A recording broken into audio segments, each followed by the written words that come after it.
Tinapay mula sa langit.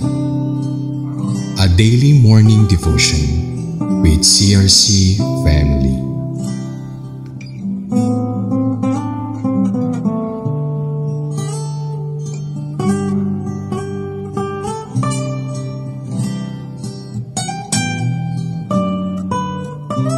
Magandang umaga po sa bawat isa. Ito pong yung lingkod, Sister Rita Bautista, ang inyo pong makakasama sa umagang ito sa ating programang Tinapay Mula sa Langit, ang ating pang-araw-araw na debosyon sa salita ng Diyos. Ngayong umaga po ay matutunghayan natin sa Leviticus chapter 25 verses 47 to 55 na may pamagat pong redeeming a Hebrew slave from a foreigner. Ngunit bago po ang lahat, tayo po muna ay manalangin. Aming Ama sa Langit, salamat po muli sa pagkakataon na ito na kami ay mag-aaral ng iyong mga salita. Salamat po sa gabay na iyong banal na Espiritu na siyang magbibigay ng kaunawaan, kaliwanagan sa lahat ng salitang aming pag-aaralan. Basbasan niyo po ang bawat makikinig, ang bawat isa rin po na nakikisa sa gawaing ito, maging in lingkod na gagamitin mong mouthpiece ngayong umaga. Maraming salamat po sa pangalan ni Jesus. Amen at amen. Praise God. So sa ating pong pag-aaral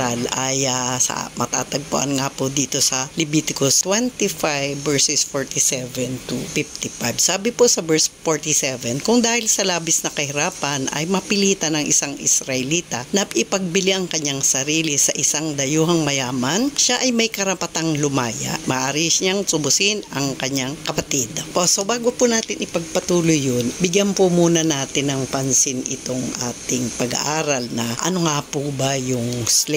Ayon po kay Oxford Languages, yung slave daw po ay isang tao na pwersadong magtrabaho at kailangang sumunod, at ganun din naman siya ay kinukonsider na isang pag-aari. Siya ay nakatali sa isang tao na kung saan ay bumili sa kanya or siya yung amo. Ngayon sa Tagalog ay isang alipin, o sa ating panahon ngayong katulong, yan po ay isang mahirap na trabaho, no? Yung maging alipin ka kasi wala kang karapatan sa iyong sarili. Ang susundin mo kung ano yung kalooban ng iyong amo. Kaya dito po sa ating pong pag-aaral, may 7 bagay po na paano matutubos ang isang Hebreo mula sa pagkaalipin sa kanyang dayuhang amo. Sabi po dito sa salita ng Diyos, gaya nga po ng sinabi ko kanina, dahil sa kahirapan, mapilitan ng isang Israelita na maipagbili ang kanyang sarili sa isang dayuhang mayaman. So ang number 1 po ay ang isang Israelita or isang alipin na naipagbili sa isang foreigner, meron po siyang karapatan or mapapanatili po yung kanyang karapatan na siya ay matubos muli.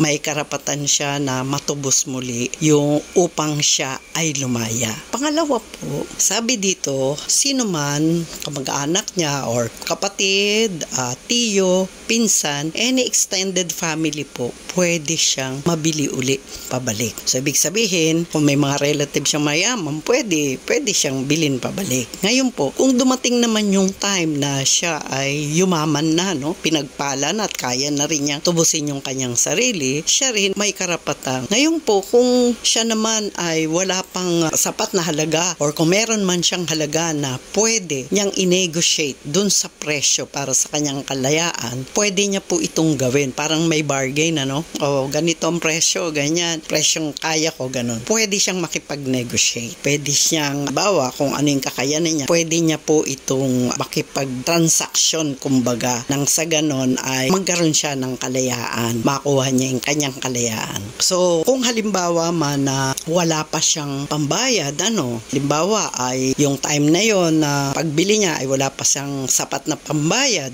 at dumating yung time ng Jubilee, ay magbabayad siya ng karampatang halaga doon sa proportion na tinanggap niya nung siya ay ipinagbili. So kukwentahin yun kung halimbawa magkano yung halaga nung binili siya sa taon, na kung halimbawa magkano ang dapat doon ay ibigay na portion. So babayaran niya po yun. Nang sa ganon ay makuha niya yung kanyang redemption. Kumbaga, paano siya na na isanla or na ipagbili. Pang-anim po, sabi kong halimbawa ay kaunting taon na lamang yung natitira para doon sa kanyang paglilingkod ay maari siyang magbayad ng maliit na halaga para sa kanyang katubusan. Maari yung kasi maliit lang naman na taon yung kanyang na-consume or na ipaglingkod niya. Pagdating ng Jubilee, maliit lang yung kanyang amount na babayaran para sa kanyang katubusan or sa kanyang redemption. Ngayon po, yung dayuhan or yung foreigner na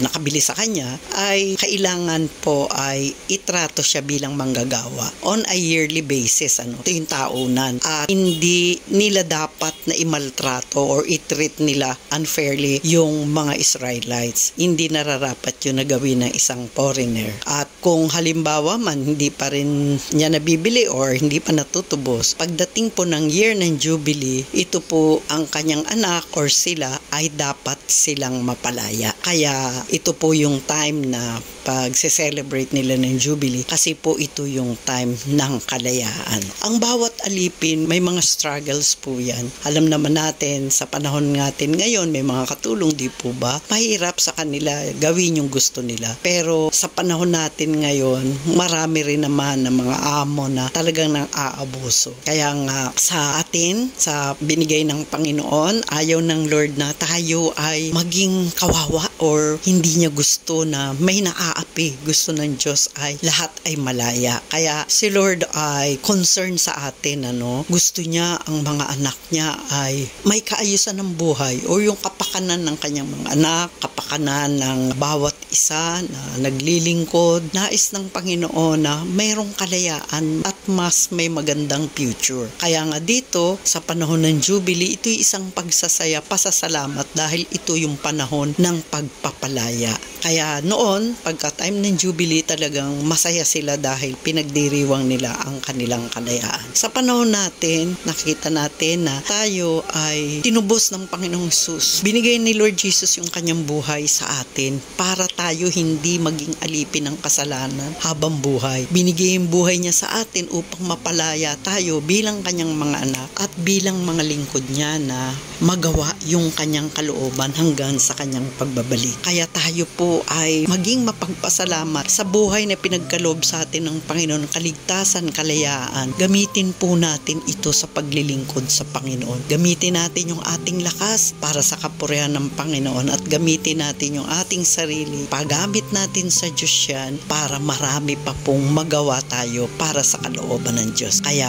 sa umaga pong ito, nawa tayo ay napagpala ng kanyang salita. Panatiliin po natin sa ating puso ang pagsunod sa kalooban ng Diyos upang hindi tayo matali sa anumang bagay. Dahil ang Diyos gusto tayo malaya, gusto ni Lord masaya tayo, gusto niya mag-enjoy tayo to the fullest. Kaya tayo manalangin, aming masalangit, salamat po muli sa aming napag-aralan. Ikaw po ang Diyos ng kalayaan, Lord. Diyos na nagmamahal, Diyos na naghahangad na mabuting kapakanan ng iyong mga anak. Nais mo maging maganda aming kinabukasan. Nais mo, Lord, malaya kami sa anumang bagay. Kaya kami po ay nagpapasalamat sa iyo sa katuroang ito. Patuloy mo pong liwanagin ang aming puso, ang aming isip, Lord, na magawa namin ang iyong kalooban. Dinadalangin din po namin ang aming bansa. Kahabagan mo, Panginoon, at abutin. Tawarin mo rin po ang mga tao na gumagawa ng hindi kalugod-lugod sa iyo, Panginoon. Lord, mapalad ang bansa na ang Diyos ang Panginoon. Kaya Lord, nawa ikaw ay patuloy na mangusap sa aming presidente, vice-presidente, lahat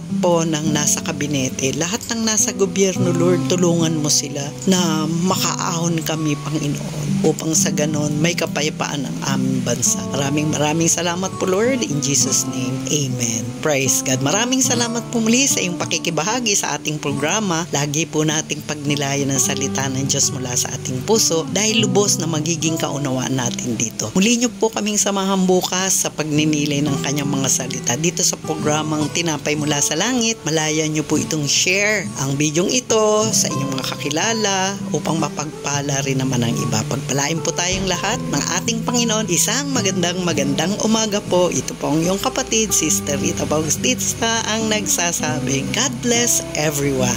Amen.